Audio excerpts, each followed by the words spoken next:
Me wearing this Eagles jersey on today, just because I'm a man of my word, and Joshua and I had a little arrangement that if the Eagles won, I was going to wear their jersey, which I'm not very happy about because I've never put on green. So my name is Lee Cruz, and I got an Eagles jersey on. I'm surely going to take it off real quick when we're done. And my co-host here, Joshua Camacho. Are you serious? Hit that off. Hit that off. The red button. This is the beauty of being live. Yeah. That's all right. 10, 8, 6. All right. Good? Boom. Right. All right. Sorry about that. So, again, my name is Lee Cruz, host of Transformations. This is really bothering me. Oh, that's her. Transformations Podcast Live. And Joshua Camacho is our co-host here for Transformations. And today we have a special guest. His name is Charles Dixon. He'll give you his rundown of everything he does. What do you do? Well, Lee lied to me. He told me we're having a sports podcast, because the Cowboys are playing tonight. But so now I got to come and share my experience with recovery. But my name is Charles Dixon, and I'm a person in long-term recovery. And what that means is I haven't used any drugs or alcohol since 2003 of March 30th. So, I guess, Lee wanted me to come up and share some of my experience, strength, and hope with my pathway of recovery. And first and foremost, I want to say I'm grateful for Lee and Joshua for having me come up, because I woke up this morning, I'm like, I have my own little rhythm that I do. I go to the gym, I play with my little guy. And so to come up here and to kind of give back and share my experience is definitely helping me in my recovery, and I hope I touch someone. So a little bit about my experience. I've been in recovery almost 20 years. I'm a veteran, and I started using drugs at a real young age. Alcohol was my first drug of choice. And it kind of progressed, up to I was like 28 years old. And I was using drugs and alcohol. I was in the military, and the end of it, I want to talk more about a little bit about the end of my story that got me into recovery. I was an only child, and at the end of my recovery, I was in the military, and I couldn't stop using drugs, and I couldn't stop drinking.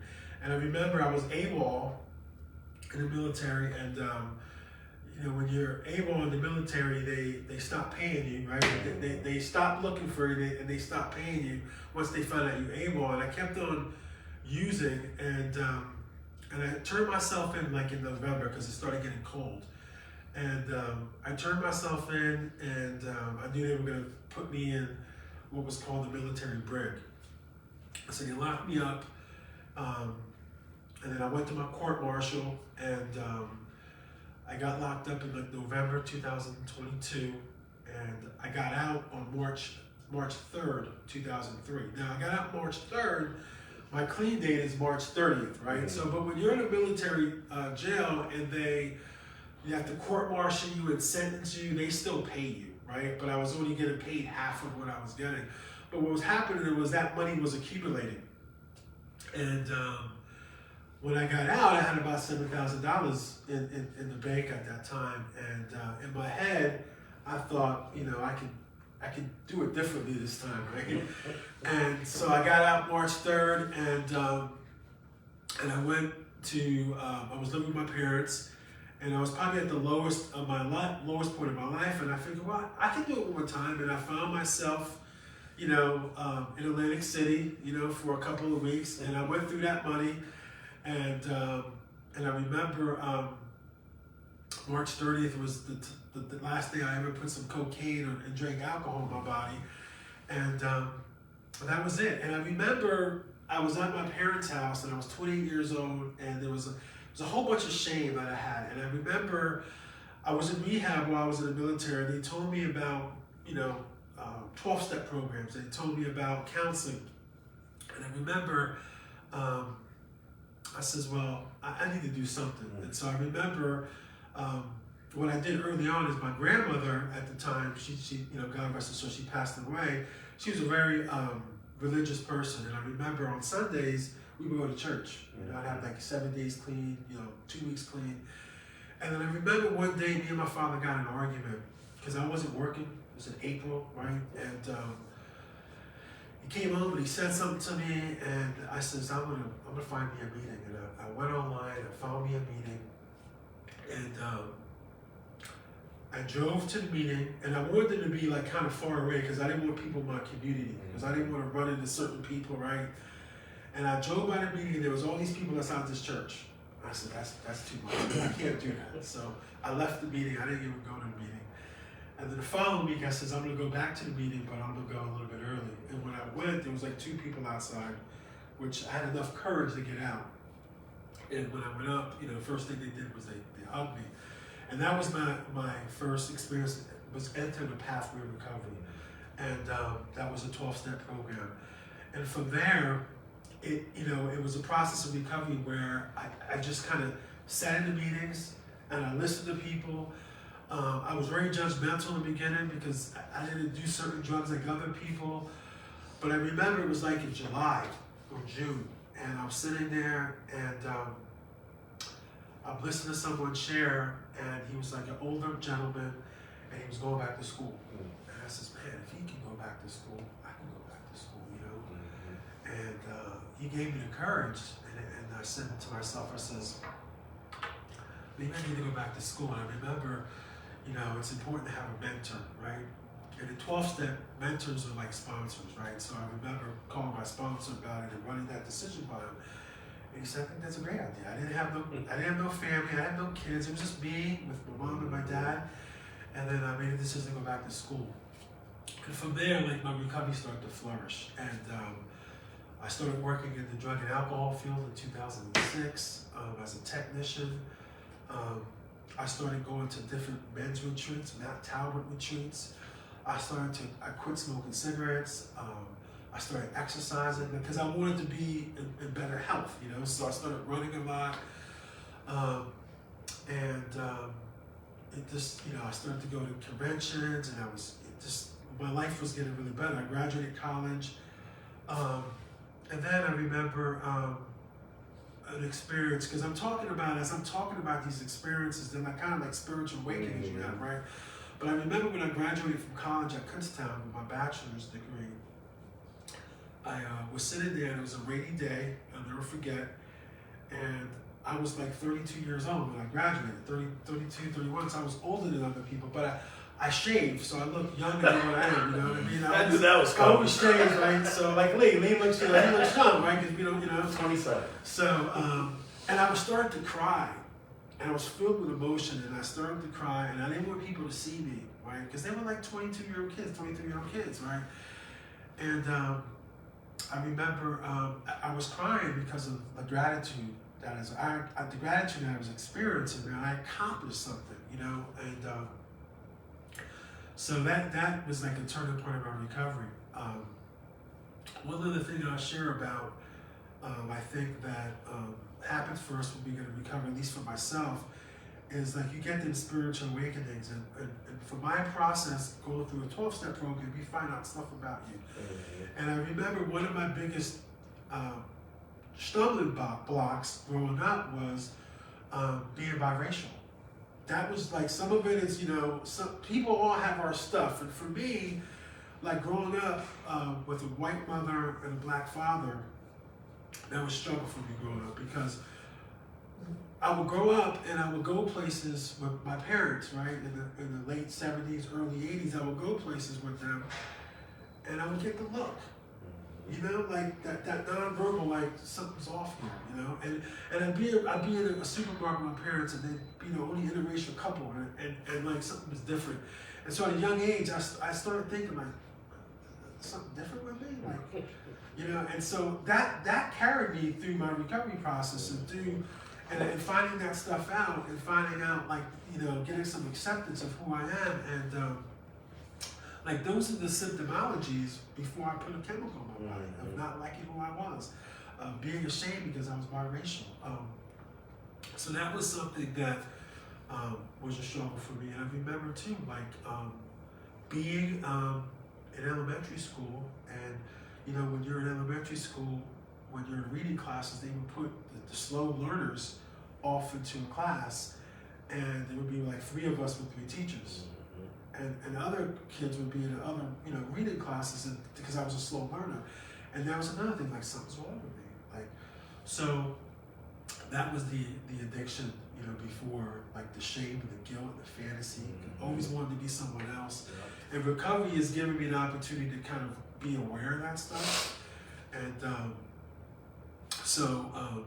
that's that. And then I remember, you know, recovery, I wanted to kind of do more for myself, and I was working in a drug and alcohol field, and I became a counselor, then I became a lead counselor, then a clinical supervisor, and I said, I want to go back to school for my master's degree. And so I took like 2 years off, and went back to Kutztown and got my master's in social work for 4 years.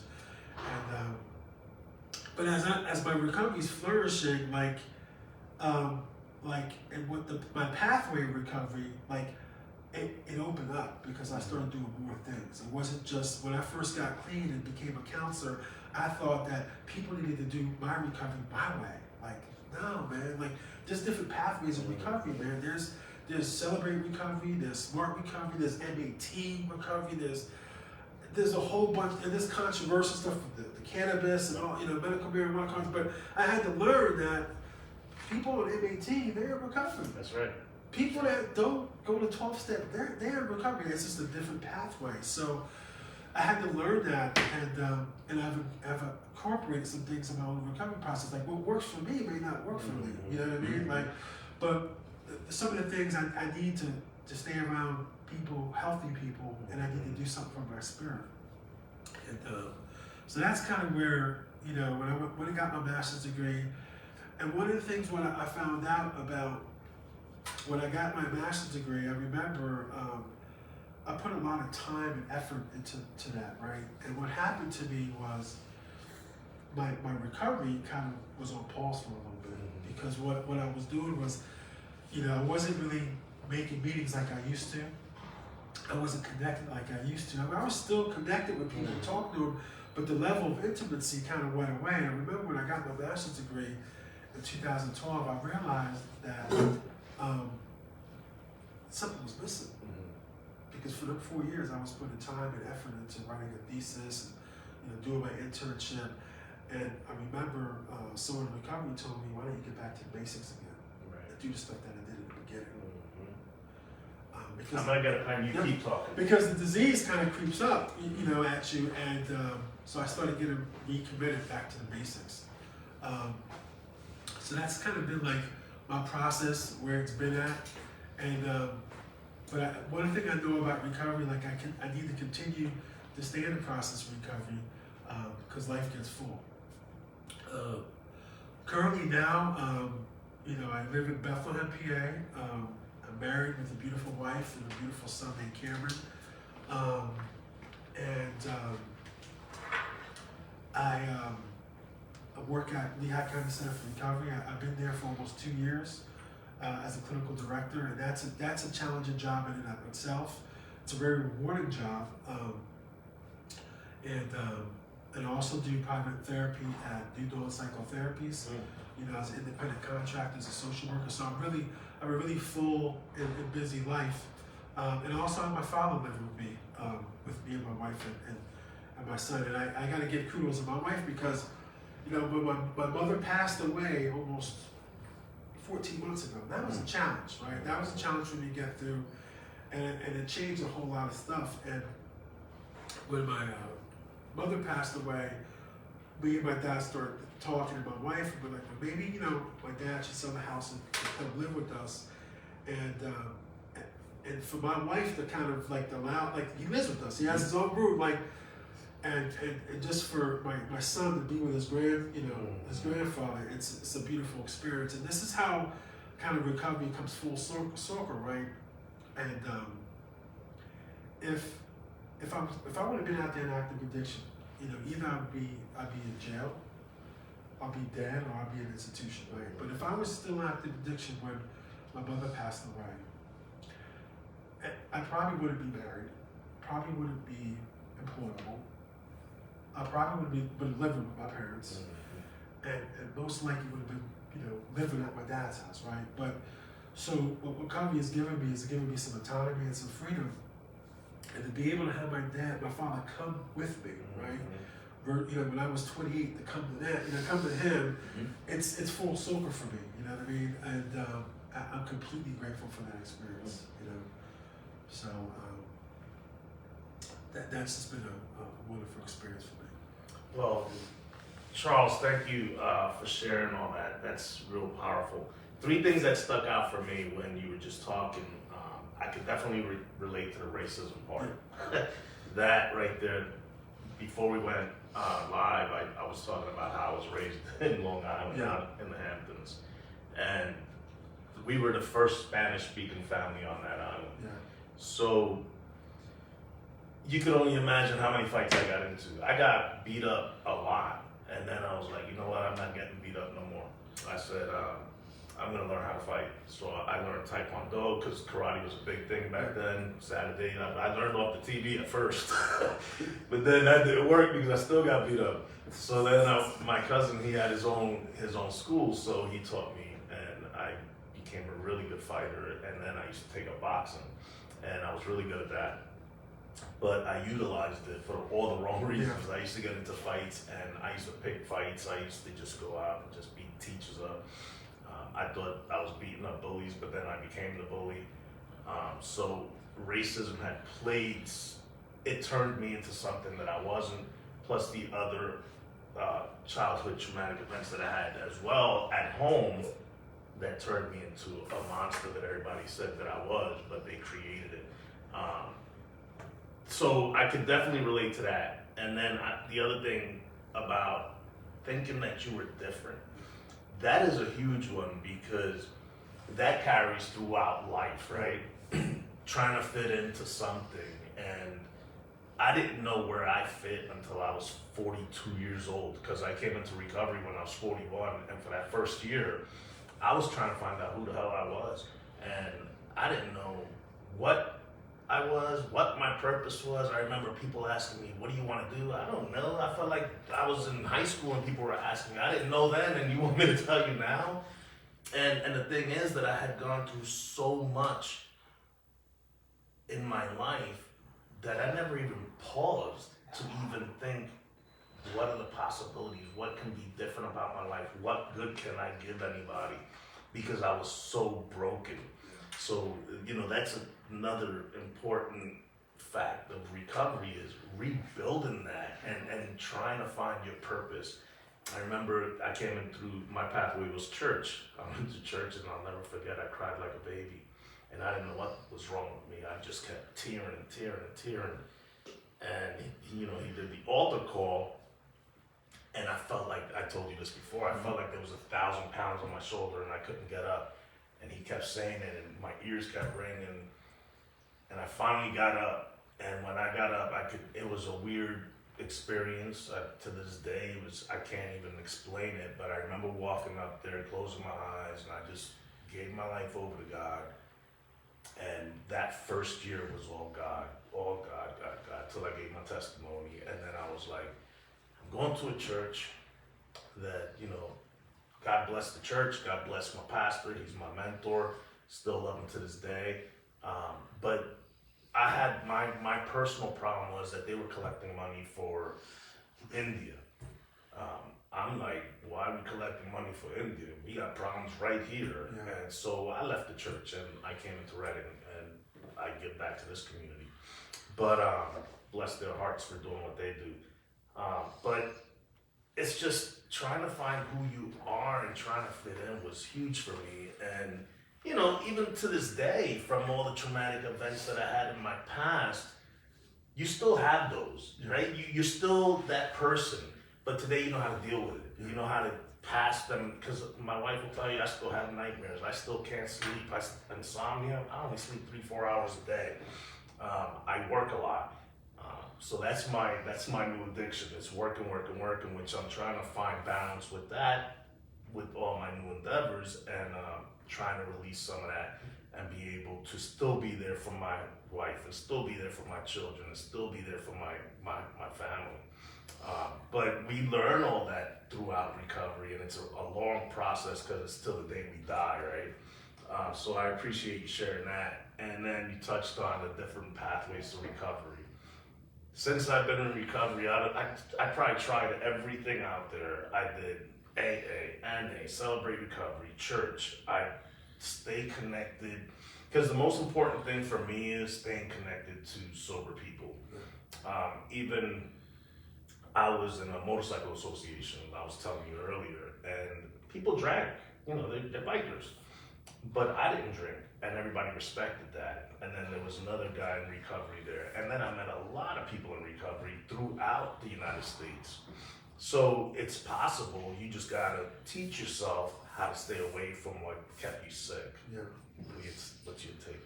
I related on a bunch of different levels. The biggest one, first one that stuck out was, when you were in school.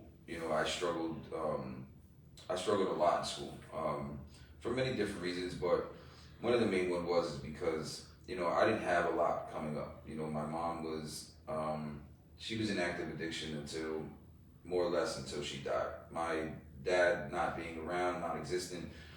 So I struggled with, just getting bullied a lot, you know what I mean? Which then I built a resentment towards school, so at the beginning, now as I'm older, I understand that the whole time I went through school, I felt I was dumb.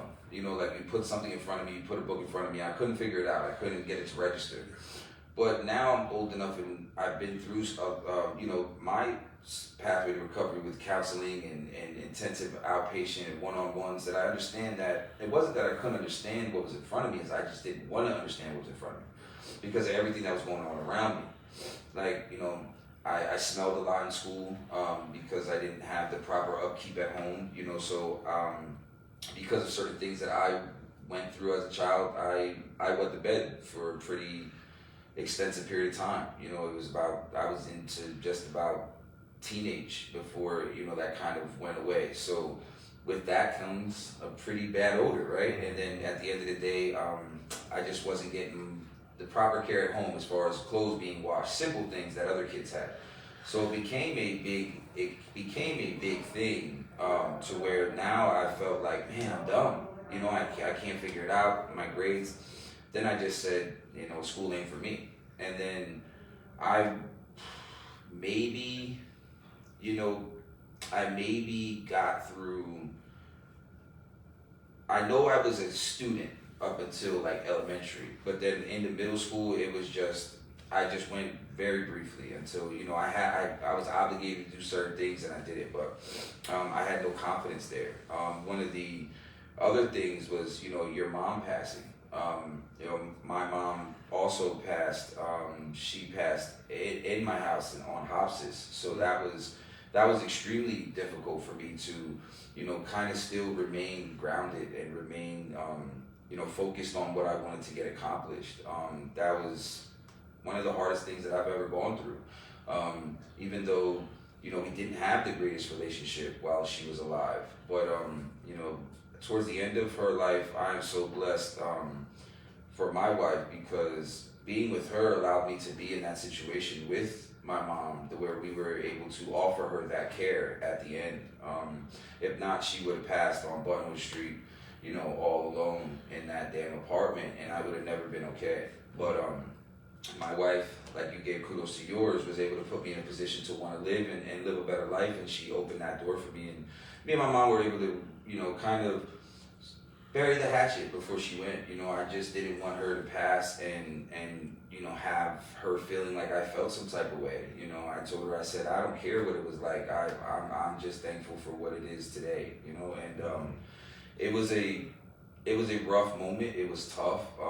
But that's one of the things that I gained from your story is the strength to keep going. I'm sure that it probably felt a little bit different to, have been in the military and have that type of success, and then all of a sudden, be in the rooms with, individuals who may have been sleeping under bridges. I mean, that alone is a different type of, dynamic that most people don't go through. But then the biggest thing I loved what you were sharing was when you sat there that rainy day and you accomplished your master's. That is like where I am kind of today, as far as like seeing the blessings that recovery is giving to my life. That's where I am currently. I have a lot of dark stories. We've been, like we all do, we've all been through so much, but now I'm kind of where you were talking about when you see what recovery is able to give you, you know, on the flip side. That's one of the biggest things that with anybody, you know, that I deal with as far as, you know, clients or on the phone when we're trying to get people into treatment, is letting them know about that flip side, you know, that second side of the coin. Because, of course, we have to be very honest with everybody that, you know, recovery isn't easy. It's not going to be rainbows and sunshine every single day. But then we talk about the flip side, too, is that the blessings that you are going to receive and the feelings of accomplishment and those moments of clarity and reward, you can't put any type of, you know, like financial price tag on those type of things. Like, it's just something that I want all of the people that I'm involved with that call me on a regular basis, that's what I want them to feel. Because I feel like if you put in the work to get to that first one, that first feeling that you were talking about, that rainy day, it's going to motivate you to want more because it's such an amazing feeling. I'm glad that both of you guys touched on significant others because the significant others are the rock to our recovery. I know that for me, if my wife was not, I have my tear up, if my wife was not in my life today and came into my life when she did, I probably would not be where I'm at because she's such a huge support to me. Amen. I'm a hard person to live with. Bottom line, I'm a very hard person to live with, especially I'm a businessman as well. So I demand a lot. And one thing I've learned over the last 3 months is that we got to remember that they're our significant other. And that's we're supposed to care and love for them at all times. And always remember that if it wasn't for them, they wouldn't, we wouldn't be standing where we're at today, because the amount of support that they provide for us definitely keeps us moving forward. So I just want to thank my wife for always being there and being the support that she is, and sometimes feels forgotten because I stay very busy doing what I do. My passion, I just put it out there.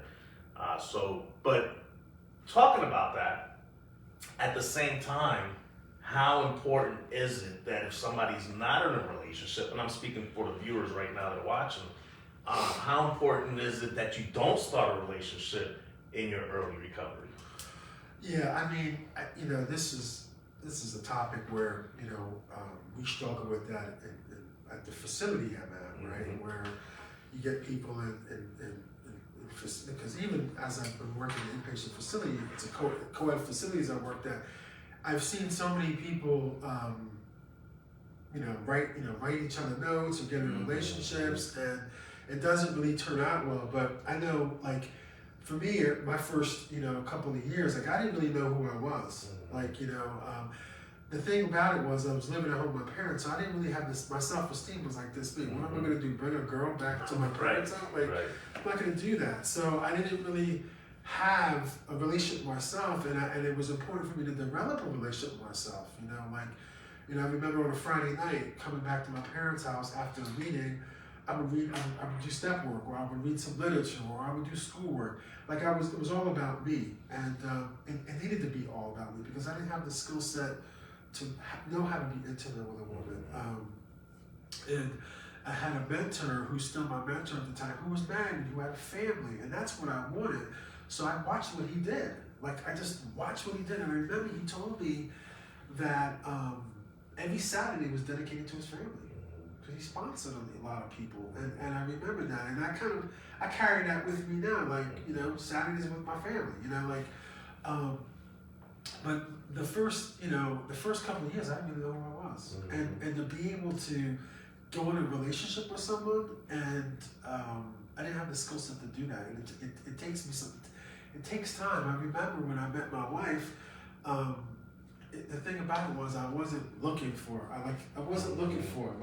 Like in my recovery, like there's been times when like I forced relationships or like, you know, I've been in, you know, some relationships in recovery, but like I was at the point where I was kind of like, and God put her in my life, and then after He put her in my life, then I was kind of like, you know, running her down, and you know, like, you know, I couldn't stop thinking about, you know, but it was, you know, I found someone that wanted me. See, my wife didn't need me. My wife wanted me, and I wanted her. I didn't need her. Like I had my own place. I had my own health insurance. I had own, like I didn't need her for a credit card. Like I wanted her, and she wanted me too. And that's the difference. I think, you know, early on in recovery, I would have needed to be in a relationship. You know, that whole codependency. That was beautifully worded. That was the way you worded that was beautiful, because I could just go back, and I always tell people this story. When I first met Julie, I remember she came for a case management job at the YMCA, and I just happened to be at the front desk. And when she opened the door, she has long black hair. When she opened, it was like a movie. She opened the door, and the hair went, and I was, you know, I'm a Christian, man. I'm like, there she is. God sent me an angel. So I quick went over to introduce myself. But the way you said that, I didn't need her, but He put her in my life that day, and we've been since together, and it's beautiful. It's just, I really, like, those words really touched me just now, so I appreciate that. I can't relate to the not needing her part, because I needed every bit of Tina, because I was messed up. But the part of that, the reason why I said wow was because of she didn't need me, dude. You know, like I was this messed up, drugged out gangbanger from the inner city of Reading. Like the way that she grew up, she knew what that lifestyle was, because literally my best friend was her cousin, and he was a serious dude. Like the town knows him, and he was into a different life, right?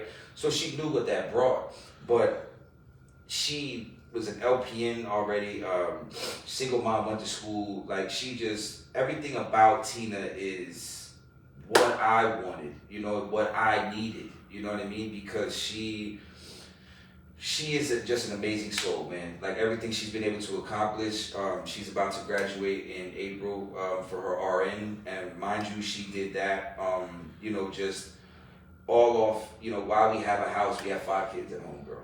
You know, we have a newborn, and she's still finding the energy. And, you know, like what Lee was saying earlier, sometimes they feel forgotten, and I kind of like, as soon as you ever hear somebody say something, and then it's kind of like a smack in the face real quick, but you didn't get smacked. And it's because like, I feel that all the time, man. you know, because My wife does it to me all the time. because like I've just been feeling like, you know, I've been kind of dealing with stuff, you know, with work and with my own stuff, that I kind of forget, you know, like what she's doing and how hard she works, you know. And I feel like it's hard, man, to suffer from the disease that I suffer from, that I have to fight every single day, right? That my life is on the line every single day. But then she doesn't have this disease by the grace of God.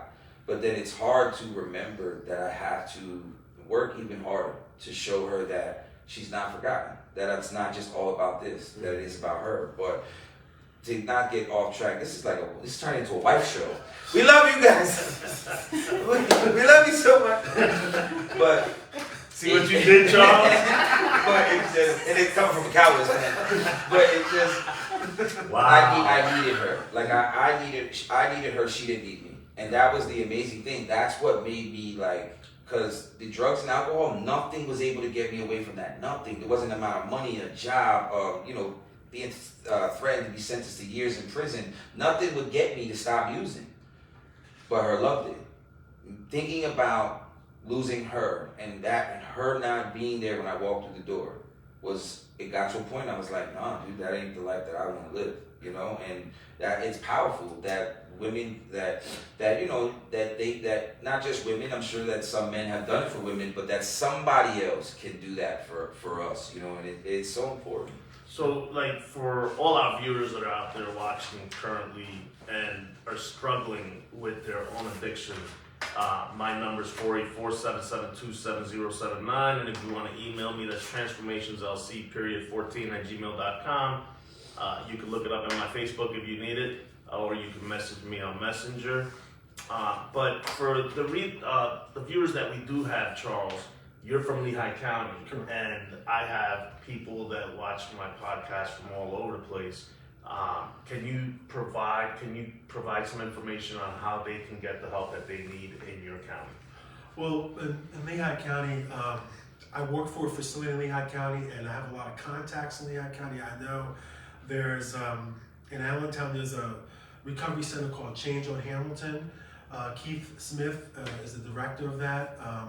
And what Change on Hamilton is, it's kind of like a place where there's a lot of recovery resources there.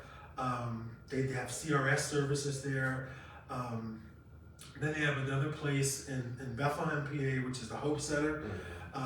That's Northampton County. And they kind of all work together, like Lehigh and Northampton County are like, right. They all kind of work together. But the Hope Center is kind of like Change on Hamilton. They have CRSs. They also have a little bit of 12-step meetings that go in there as well. And then I know in Easton, they have the Palmer Recovery Center. So, Valentine, Bethel, Easton, so you got all these recovery centers. And they all kind of linked up together, but they kind of provide CRS services. I know, 15 years ago, you didn't have that. And you start seeing a lot of CRSs in the community, and these resource centers. I was talking to some people about a recovery circle, and there's the recovery center where they can have the Super Bowl there. You know what I mean? For some people, that may be tough watching the Super Bowl without no alcohol. So, you can go places and watch the Super Bowl. So they have a lot of good things in the community that keep people connected. If you need treatment services, I don't have the information on me offhand, but to get assessed, they have assessment services, and they can kind of get you into treatment. I know now, since COVID and the COVID and the pandemic, things are a lot easier to get in treatment. Funding's a lot easier. A lot of times, just get them in there. We'll give them the time. So does Lehigh have a warm handoff program at the hospital? Yes. So they can just walk into any emergency room, or is it a certain emergency room that they have to go to then be referred to the warm handoff program? I don't know too much about the warm handoff program, but Mars is an agency, and I don't want to give any misinformation, but Mars does a lot of assessments in the hospital. They have CRSs in the hospital where they're hand them off and try to get them into treatment. And the biggest thing is what Lee's getting to is if you are still sick and suffering and you are trying to get help now, regardless on where you are, starting at your local emergency room would be a really good place to start.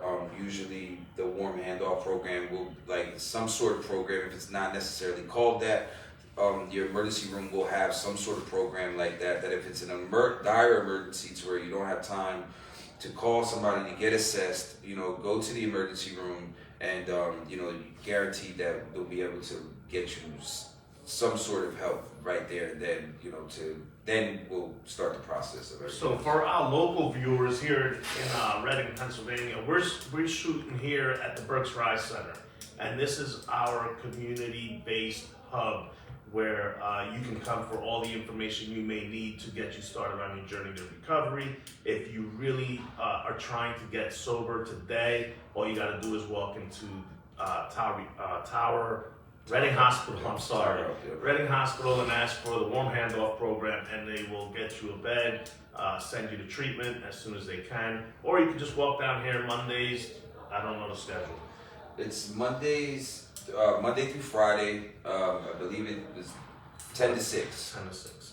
And then you can just come down here, ask for Yvonne Stroman, or whoever is on staff, and just ask them for the information that you may need so it can help guide you to your journey to recovery. Yes. So the most important thing is that you just make that decision and start getting sober.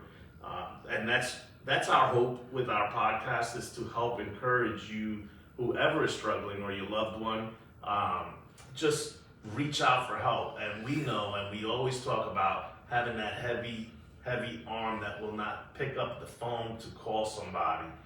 That's the biggest struggle that everybody has in early recovery, is picking up the phone just to talk to somebody and tell them, hey, I got a problem, I need your help. Like I say, you could always reach out to me on Messenger, or just text me 484-772-7079. You can contact Joshua Camacho. My phone number is 484-926-8358. Macho Camacho on Facebook, and if you're into the email thing, it's transformationsjosh.23@gmail.com. We have had a lot of success with this.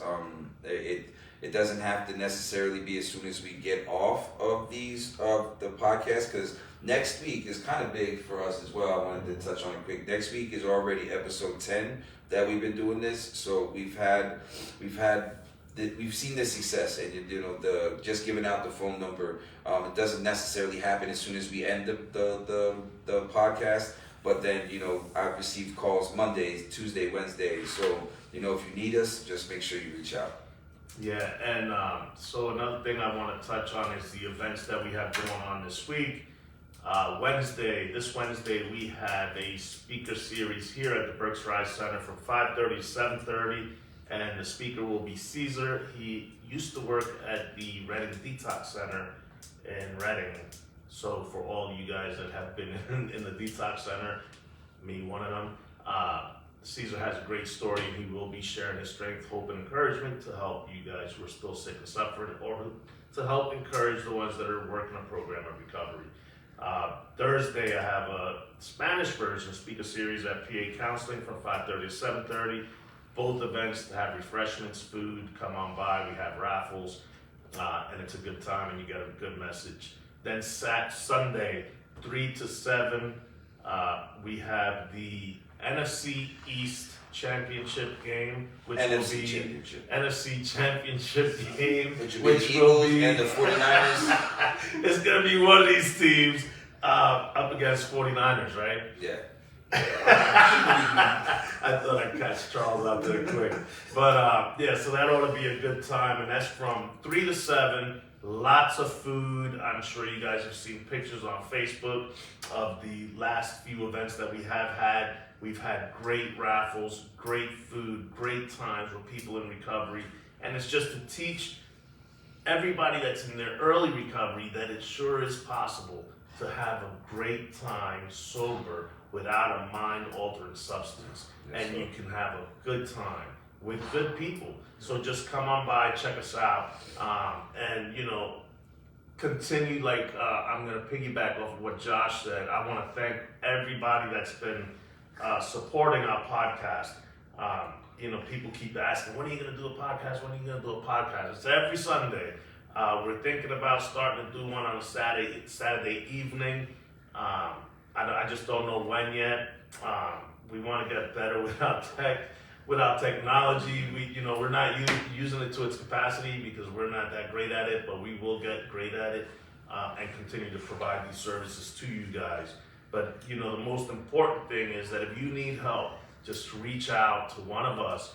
Come on down to the Berks Rise Center. If you live in Lehigh County, try and get in contact with some of the information that Charles did give out. And if you don't remember what he said, replay the video and you'll get that information. Or just reach out to us, and then if you are in the Lehigh area, and we can try to direct you to Charles and to the services that they provide in that area. And again, Charles, thank you for coming all the way up from Lehigh County.